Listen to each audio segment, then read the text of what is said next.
বাংলাদেশের প্রাণকেন্দ্র ঢাকা, আর ঢাকার হৃদয়ে অবস্থিত জাতীয় মসজিদ বাইতুল মোকাররম।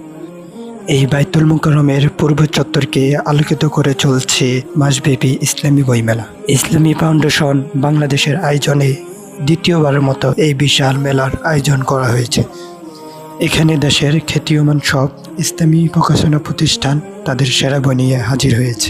এবারের বইমেলায় 203টি স্টলে 150 শতাধিক প্রকাশনা প্রতিষ্ঠান অংশগ্রহণ করেছে। এখানে আপনি পাবেন পবিত্র কোরআনের অনুবাদ, তাফসির, হাদিসের গ্রন্থ, ইসলামী ইতিহাস, সাহিত্য, গবেষণাধর্মী বই এবং শিশুদের জন্য ইসলামী গল্প ও উপন্যাস। বিশেষ আকর্ষণ হিসাবে এবার বিদেশি প্রকাশকদের অংশগ্রহণ মেলার বৈচিত্র্য বাড়িয়ে দিয়েছে। লেবানন, মিশর ও পাকিস্তানের 4টি প্রকাশনা প্রতিষ্ঠান এবারেই প্রথম অংশ নিয়েছে। মেলায় বই কেনার বিশেষ ছাড় দেওয়া হচ্ছে।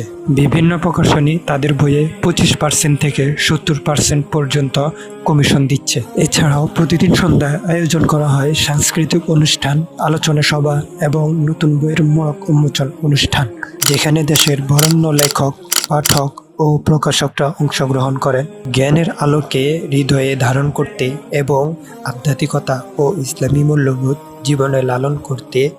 এই বইমেলা একটি অনন্য প্ল্যাটফর্ম। পরিবার ও বন্ধুদের নিয়ে ঘুরে আসুন বাইতুল মোকাররমের আন্তর্জাতিক ইসলামী বইমেলা থেকে। বই কিনুন, বই উপহার দিন এবং জ্ঞানের আলো ছড়িয়ে দিন সারা বিশ্বে।